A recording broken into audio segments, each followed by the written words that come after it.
Hello everyone, इस lecture में हम डिस्कस करेंगे कि यूकेजी के बच्चों को हम मात्रा कैसे इफेक्टिवली अच्छे से पढ़ा सकते हैं।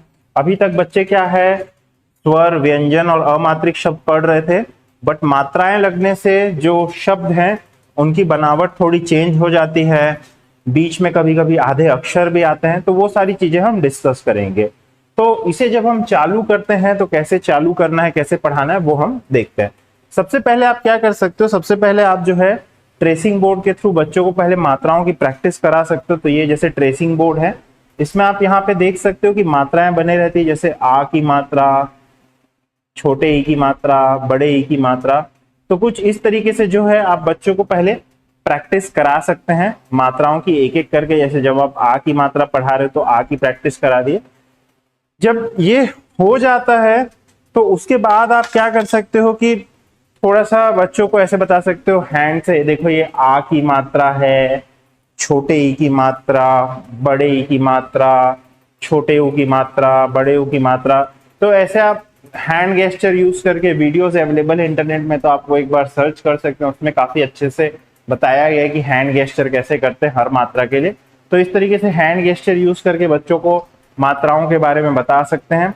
फिर जो है आप बोर्ड पे बच्चों को इंट्रोड्यूस करेंगे। तो जैसे मैं आ की मात्रा जो है बच्चों को अगर हम पढ़ाएंगे तो हम कैसे पढ़ाएंगे वो बताता हूँ। तो आप जो है ऐसे पढ़ाओगे कि बच्चों देखो आ की मात्रा ऐसे रहती है, ऐसे बनती है। तो पहले आप बच्चों से थोड़ा सा आधा पेज या एक पेज ऐसे आ की मात्रा आप बनवा लिए, या आप बच्चों से ऐसा लिखवा लिए आ, और फिर डैश में जो है ये आप बनवा लिए। तो आ और फिर डैश में ऐसा, तो एक पेज आप ऐसा बच्चों से बनवा सकते हैं। इसके बाद में आप जो है धीरे धीरे लिखवाना चालू करेंगे। तो जैसे कि बच्चों से आप लिखाएंगे गाल, तो आप ऐसे कर सकते हो बच्चों से, अगर गाल लिखवाना है हमें तो ग प्लस दिस प्लस ल, तो ये हो गया गाल। वैसे ही अगर मुझे ताल लिखवाना है बच्चों से तो त प्लस प्लस ल, ताल। तो इस तरीके से जो है आप मात्रा को इंट्रोड्यूस कर सकते हो बच्चों को। वन बाय वन जो है वो एक एक बार में एक एक शब्द आप बता सकते हैं बच्चों को। जब एक बार बच्चे जो है ये शब्द सीख जाते हैं तो उसके बाद जो है आप उन्हें थोड़े वाक्य दे सकते हैं या पोयम दे सकते हैं। जैसे कि ऐसे, राजा आया बाजा लाया, राजा आया बाजा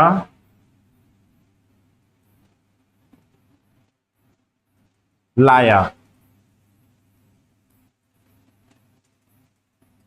तो ऐसे आप सेंटेंसेस बच्चों को दे सकते हैं करने के लिए। पहले आप मात्रा बता सकते हैं, फिर कुछ शब्द बता दिए, फिर धीरे से आप वाक्य लिखा सकते हैं। अब इसमें कुछ टीचर्स जो हैं वो बच्चों को 12 खड़ी भी जो है होमवर्क में देते हैं। तो कभी कभी क्या होता है कि बच्चों के लिए थोड़ा ज्यादा हो जाता है कि आप पूरा बच्चों को दे रहे हैं लिखने के लिए का, खा, यहां से लेके पूरा ज्ञा तक।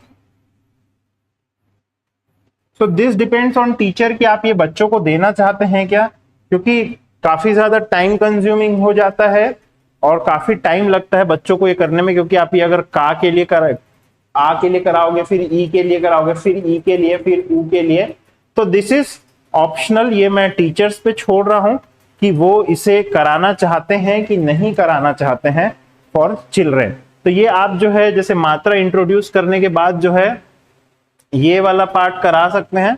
उसके बाद जो है आप वर्ड्स लिखा सकते हैं और फिर आप पूरे सेंटेंसेस पढ़ा सकते हैं। बट इसमें टाइम काफी लगेगा और आपको जो है काफी सारी मात्राएं कवर करनी है। So I am leaving this to teachers कि वो ये वाला पार्ट कराना चाहते हैं कि नहीं कराना चाहते हैं। या आप इसे बीच बीच में जब बच्चों का वेकेशन लगता है, जैसे दिवाली वेकेशन हो गया या विंटर ब्रेक हो गया, तब बच्चों को ये दे सकते हैं। या एज अ प्रोजेक्ट वर्क आप बच्चों को ये दे सकते हैं। क्लास में कराएंगे तो थोड़ा ज्यादा टाइम लगता है, या होमवर्क में देंगे तो भी काफी लेंदी और हेवी हो जाता है बच्चों के लिए, क्योंकि आपको पहले ही मात्रा सिखानी है, फिर शब्द सिखाने हैं और फिर जो है पूरे सेंटेंसेस जो है वो सिखाने रहते हैं। तो इस तरीके से जो है आप बच्चों को सिखाएंगे एक एक करके स्टेप बाय स्टेप। तो जैसे बुक है तो मैं बुक में भी एक बार आपको दिखा देता हूं कि कैसे बना रहता है। तो जैसे हम एक बार जो है ई की मात्रा देख लेते हैं, बड़े ई की मात्रा। तो यहाँ पे हम जैसे देख सकते हैं, आप ऊपर में अगर यहाँ देखेंगे तो पहले जो है कैसे वर्ड बन रहे हैं प्लस कर करके वो बताया गया है। तो ये सारे वर्ड्स को आप प्रैक्टिस करा सकते हो बच्चों के पास में। उसके बाद में जो है अपन अगर देखें तो यहाँ पे जो है सेंटेंसेस दिए हुए हैं बच्चों के लिए पढ़ने के लिए और लिखने के लिए। तो आप ये सेंटेंसेस वन बाय वन उन्हें बता सकते हैं। तो कुछ इस तरीके से आप पढ़ा सकते हैं बच्चों को। तो पहले जो है आप मात्रा, फिर शब्द छोटे छोटे और फिर पूरे सेंटेंसेस जो है वो पढ़ा सकते हैं।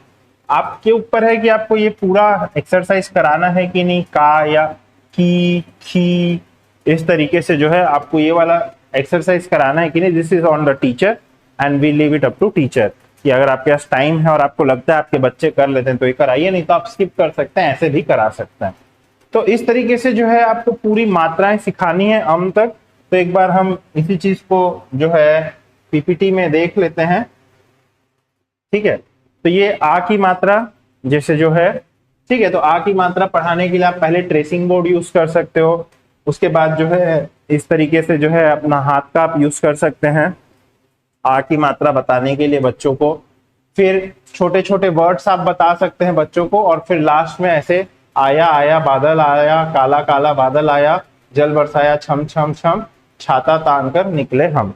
तो इस तरीके से आप कुछ पोयम सेंटेंसेस बता सकते हैं। तो ये आपकी एक मात्रा कंप्लीट होगी। अगेन ये वाला पार्ट आपको देना है कि नहीं देना है बच्चों को, दिस इज ऑप्शनल, क्योंकि काफी टाइम लगता है बच्चों को लिखने के लिए। तो आप इसको एज अ हॉलीडे होमवर्क या प्रोजेक्ट वर्क दे सकते हैं। तो सेम टेक्निक्स हमें यूज करनी है। देखिए, जब आप छोटे ई की मात्रा पढ़ा रहे हैं तो आप ऐसे हेड को ऐसे कर सकते हैं, यहाँ पे जैसे किया हुआ है। तो कुछ इस तरीके से जो है आप पढ़ा सकते हैं। ठीक है, ये बताना कि छोटे ई की मात्रा जो है ई हमेशा अक्षर के पहले आगे लगती है। यह बच्चों को खेल खेल में सिखाएं। तो दिन दिन निकला, चिड़िया चिड़िया आई, ऐसे आप पढ़ा सकते हैं। ठीक है, तो ये हो गया। अब हम बड़े ई की मात्रा, तो बड़े ई और छोटे ई में फिर बच्चों को डिफरेंस भी एक बार हम बता देंगे कि बड़े ई की मात्रा जो है वो लंबी होती है। ठीक है, ये मैं 12 खड़ी जो बोल रहा था, तो आप चार्ट पे ऐसा सिखा सकते हैं बच्चों को। ठीक है, तो ये देखिए ई की जो मात्रा है वो बड़ी होती है और इसे बोलने में समय और आवाज थोड़ा खींचते हैं। तो जैसे मछली, ठीक है, मछली नहीं होता, मछली। तो ऐसे भी आप पढ़ा सकते हैं बच्चों को। तो थोड़ा जल्दी समझेंगे जब बड़ी और छोटे ई की और बड़े और छोटे ऊ की मात्रा पढ़ानी रहती है, क्योंकि बच्चे कंफ्यूज होते हैं बड़ा ई छोटा ई, बड़ा ऊ छोटा ऊ में। तो ऐसे आप पढ़ा सकते हैं, मछली, लंबा है ये थोड़ा। ठीक है, तो मछली जल की रानी है, जीवन उसका पानी है। तो ये आप कविता पढ़ा सकते हैं बच्चों को ई की मात्रा सिखाने के लिए। सिमिलरली ऊ की मात्रा, तो ज्यादा कुछ नहीं है, मैं एक बार थोड़ा रुक रहा हूं, आप चाहें तो वीडियो पॉज करके इसे पढ़ सकते हैं। सेम ही चीज है जो लिखा हुआ है, जो हमने अभी तक देखा है। फिर बड़े ऊ की मात्रा, ठीक है, ऐसे अगेन ऊ जब हम सूरज बोलते हैं तो लंबा रहता है सू, तो इसीलिए बड़ा ऊ लगता है इसमें। ऋषि की मात्रा, ऐनक का ए, एड़ी का ए, ओखली का ओ, औरत का औ,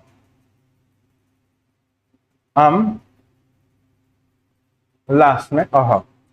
तो ये इससे जो है हमारी मात्राएं कंप्लीट होती हैं और बच्चे जो है एक बार एक बेसिक जो है वो पढ़ना लिखना सीख जाते हैं। जब ये हो जाता है तो इसके बाद में आप ये वाला जो है टूल आप यूज कर सकते हो बच्चों से पूछने के लिए। जैसे राम आया, राम आम खा, ठीक है, यहाँ पे। उसके बाद में अगर और एडवांस है तो जैसे मोहन सेब खा या मोहन सेब गिन। तो इसमें अलग अलग टूल्स में अलग अलग लेवल का दिया हुआ है। जैसे जैसे आप पलटते जाएंगे लेवल बढ़ते जाता है। अगर मैं बस जैसे यही बस चाह रहा हूँ ओ की मात्रा और आ, तो ये हो गया। तो अगर ई की मात्रा भी मुझे शामिल करनी है यहाँ पे या ए की मात्रा, तो मैं फिर इसे ऑल पलटते जाऊंगा। तो जैसे जैसे यह मोहन सेब गिन, ये ई की मात्रा आ गई। तो जैसे जैसे मैं पलटते जा रहा हूँ ये और एक कॉम्प्लेक्स वर्ड को ला रहा है। इसमें जो है आप बच्चों को रीड करवा सकते हो फाइनली, या इस तरीके के कुछ वाक्य दे सकते हो जब आप सारी मात्राएं पढ़ा लिए तो बच्चों को टेस्ट करने के लिए। So with this let us finish this lecture. Next lecture में जो है हम जो रेफ रहते हैं, ररेफ और आधे अक्षर रहते हैं जिनसे शब्द बनते हैं, उन्हें हम एक बार देखेंगे कि वो कैसे रहते हैं, क्या होता है और उन्हें आप कैसे पढ़ा सकते हैं। So very thank you for this lecture.